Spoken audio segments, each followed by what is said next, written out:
present this paper. This is my first time at this conference, and I've really enjoyed the paper so far. I think a lot of them tie in pretty nicely to what I'm going to present today. I'm sure many had something to do with this as well.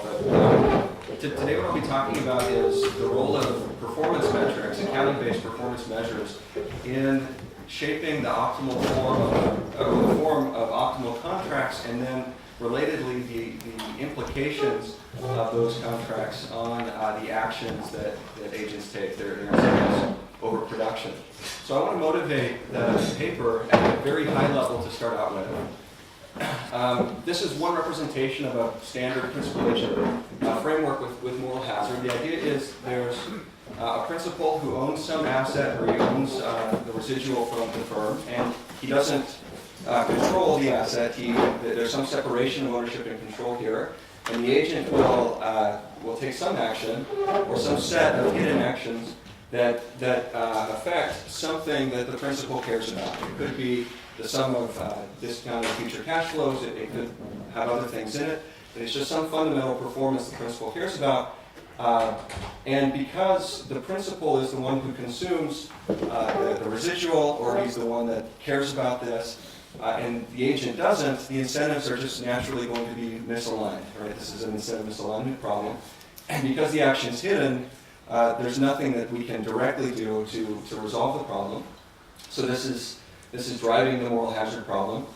And the principal then wants to try to design some kind of mechanism to get the agent to take the set of actions that the principal wants. Yeah? So what he can do to design this mechanism, he can write a contract on some performance measure that's going to capture somehow either the fundamental that the principal cares about, or the action directly that the agent took.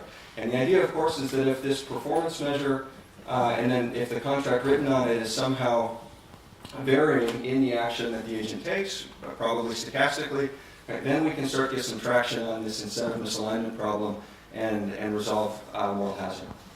Now, from a researcher's perspective and from the principal's perspective in designing this contract, there are three pretty complex choice variables to be decided on here. There's an action we have to decide for the agent to take. There's a performance measure or measurement rule that we have to decide on, and then there's a functional form of this contract over the measurement rule. And in full generality, this isn't going to be possible for us to solve as researchers. This is a complex problem. So from the beginning, what we've tended to do from a theoretical perspective is place some restrictions on one or more of these choice variables to try to get a handle on the others. So for example, some of the first papers in this space, I think for the most part, not completely, but for the most part, ignored this link from fundamentals to the performance measure. Basically assume that the contract can be written immediately on the fundamental performance. And also, there were some restrictions placed on the action set of the agent. There are many examples of this, but the most common one, and the one I'll talk about, is the MLRC, the one-to-one likelihood ratio condition, which basically says that these actions can all be ranked in terms of first-order stochastic dominance, or really simplifying it, the agent is basically controlling the mean of performance, right? He's not controlling the higher moments necessarily, like the variance or the skewness or anything like that of the fundamental that the principal cares about. So we're able to, with these restrictions then, going back to, for example, Holmes from 79, we're able to say something about how this optimal contract is going to look. Now, as has been mentioned already, these contracts can be pretty complex theoretically, right? They're typically nonlinear. They tend to reference all of information that could tell us anything about the agent's action. And one criticism of this approach is that if we were to relax the constraints that we've exogenously put on the agent's action, then it's going to perhaps become very easy for him to start to game some of the nonlinearities in this complex contract. So what I'm going to try to do in this paper is I'm going to try to lift all of the restrictions that I can off of this action space. I'm going to have a non-parametric production function. And then I'm going to really take seriously this link. This is where I'm going to get tractability. This will be the exogenous piece. but I'm going to try to model measurement in a way that captures some of the properties of accounting so that we can talk about optimal contracting on accounting-based performance metrics. And the question that I'm going to ask is, first of all, how does the choice of the measurement rule here affect the optimal contract? And then second, how does this, you can think of this as a composite mapping from what the principal cares about to the agent's compensation, right? How does this piece of the mapping affect the inference that we draw when we see contracts that are perhaps nonlinear, and how they would affect the actions then that the agents take? Okay, so the space I'm going to, the playground I'm going to be in here is this picture, which we've already seen. This is from Kevin's very famous, one of his very famous papers, that documents that accounting-based bonus plans tend to take this form. There's some lower performance threshold below which no bonus is awarded. Then there's a positive hurdle bonus here, an incentive zone that could be linear, could be concave, convex. Then above some upper performance threshold, there's a cap, there's a bonus cap, right? And the criticisms of this type of contract, we've heard some of them already. Once, let's say the agent has a lot of degrees of freedom here. He's not just taking one action in a one-shot game. Maybe he's exerting effort continuously over time, for example. Once this threshold is reached, then there's no more incentive to keep working.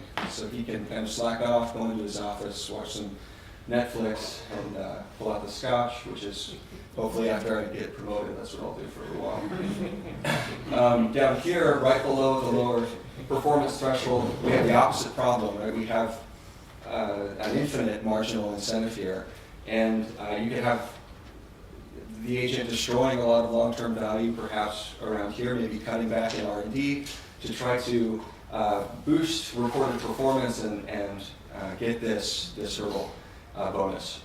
So what I'm going to do in this paper, is I'm simply going to point out that this is only half of the mapping between or from fundamentals to the agent's compensation. Right? It's the second half. The first half is the measurement component. And there's a performance measure down here, and the way in which this performance measure is created and the properties that it have also are going to play a role in what this shape implies for the incentives of the agent. And what I'm going to show in a theoretical framework is that a certain class of accounting rules that would either err heavily on the side of non-recognition of gains and losses, or one that's going to err heavily in the opposite direction on the side of recognition of gains and losses when none actually exist. Either one of those can result in an equilibrium contract that has more or less this shape with caps, floors, and a hurdle bonus. And the implications on the agent's action, whether that's going to destroy incentives, let's say in that capped region or just below the hurdle, it depends on which one of these accounting rules is in place generating the performance measure. Okay, so with that as a broad introduction of what I'm doing, I'm going to start by setting up the model. I'll show you how I lift some of those restrictions from the agent's action space and give him a lot of freedom in gaming the nonlinearities in this contract. Then I'll show you how I model measurement and how it's related to accounting, and then the implication for the shape of the contract. And we'll get into some of the results probably just in the last 5 minutes or something. This will take most of the time that I've got. So I want to start by contrasting the way that I'm going to model production with a very standard approach. So let's assume this is what the principal cares about. This is the fundamental performance. Here's a distribution over fundamental performance. It could be, for example, a normal distribution, or it could be anything. But the key here is that the distribution is parameterized by the agent's input. You can think of it in this case as effort. And then higher effort is going to come at a higher personal cost, C of A. And higher effort is going to shift the mean of this distribution around. Right? My approach is going to be very different. It's going to, I'm going to leverage an assumption that was made in Holmstrom and Milgram 87 on the front end of that paper, but that, as far as I can tell, hasn't really been used since then. The assumption is that instead of controlling a parameter that affects this distribution, the agent's going to choose the distribution non-parametrically. So here I've got n fundamental outcomes, pi 1 to pi n, and the agent is choosing a discrete probability, each of these discrete probabilities independently. Okay, and then there's a cost, C of p. It's a function of the entire vector of probabilities. Now, of course, the agent could still move the mean of this distribution around, but he can also control the higher moments, right? The variance, the skewness, the kurtosis. He can engage in real activities manipulation around a threshold. You can get all kinds of distributions here. Basically, anything that you can think up, in principle in this model, the agent could implement that distribution. Of course, some distributions are going to be very costly. They could be prohibitively costly to implement. That's all going to be implicitly buried into this cost function. That complexity, for the most part, I'm just going to ignore. But it's in here, in principle. All we'll assume about the cost function is that any distribution without full support is going to be prohibitively costly to implement. So this will guarantee that I get interior solutions. Okay, so that's how I model production. Let me move to the measurement piece. So the blue distribution, that's fundamentals, and that's unobservable in the model. The red distribution, that's the performance metric that we can contract on. And there will be a mapping from fundamentals to the performance measure that consists of n squared conditional probabilities. All right, so if there are n fundamental outcomes for each one, there's a probability of getting any one of these accounting reports, these earnings metrics. And specifically, lambda ij will be the conditional probability of xj given pi I. Okay? There's going to be n of these for each one of these fundamental outcomes. So I can compile them into a matrix that I'll call the measurement matrix, and it's just got all of these conditional probabilities that characterize the measurement system. Let me give you some examples of the kinds of measurement rules I could capture with this model. A measurement matrix that's the identity function, or the identity matrix, would capture something like perfect measurement. Fundamentals get reflected perfectly in the performance measure. Here's a class that I'm going to be focusing on in this paper. It's a false negative recognition, or measurement rule is what I'm calling it. It's going to feel something like historical cost accounting. The idea is, so the measurement matrix will have, the main diagonal will still be positive, but then there will be this column right at 0 that also has positive entries. And what that means is that with some probability, a fundamental gain or loss is going to be recognized in earnings, but with some probability, the accounting system is going to ignore that gain or loss. Right? So you can think of historical cost accounting. You put an asset on the balance sheet, the asset's economic value could increase or it could decrease, but the accounting system's historical cost is going to ignore those changes in market value or in the value and use of the asset. You can have a more asymmetric version of this, where the probability of recognizing a loss is higher than the probability of recognizing a gain. So this would be like historical cost accounting with impairments. We write the asset down, but we don't write the asset up. Or like lower of cost or market for valuing inventory, that kind of thing. Okay, so this is one class of recognition rules I'll look at. Another class is basically the symmetric case. I'll call it false positive recognition, and the idea here is simply that in the face of uncertainty, the accounting system is going to err towards recognition of a gain or loss rather than non-recognition. So you can imagine something like mark-to-market accounting perhaps capturing this. Maybe the value and use of my asset hasn't changed, but the market prices for the asset are fluctuating. And if I use fair value accounting, then I recognize those changes in value, even if the value in use isn't affected by the price that an outsider would pay for the asset. That would be one example, perhaps. The measurement matrix looks like this. It has a row of positive entries here, and then the same diagonal with some positive entries. This one's going to do some kind of dispersion in the performance measure, whereas the last one made the performance measure a lot tighter relative to fundamentals. So you can have an asymmetric case as well, and the interpretation is very similar to what I mentioned before. Here in the face of uncertainty, we're going to err on the side of recognition of a loss, but we would not err towards recognition of a gain when it's possible that one doesn't exist. Okay, so let me now dive into Let me combine them. I'm going to start by looking at contracts and the effect of contracts on production, first assuming a perfect measurement system, or we can perfectly observe the fundamental. Okay, and I want to contrast my approach here with a more traditional parametric approach. So what I'll do is I'll assume that some arbitrary contract that's identical in each of these two cases implements the exact same distribution. One's continuous here and one's discrete, but I'll assume that they're essentially the same. Down here is the principal's maximization problem. We've already seen it today. So the principal is deciding on an action to incentivize and a contract to incentivize it. His objective is to maximize his expected fundamental performance, pi, minus the expected compensation he has to pay to the agent, subject to a participation constraint and an incentive compatibility constraint. The agent's action is hidden. The contract has to be such that the agent wants to take this action A. And in my case, it's the same. The only difference is that this action here is an entire vector of probabilities, whereas here it's just a single parameter. And this is really key in getting some added tractability. So under certain conditions, we can replace in the standard setup the agent's incentive compatibility constraint with the agent's first order condition for maximum. And the only thing I want to point out here is that there are infinitely many contracts that will satisfy this condition.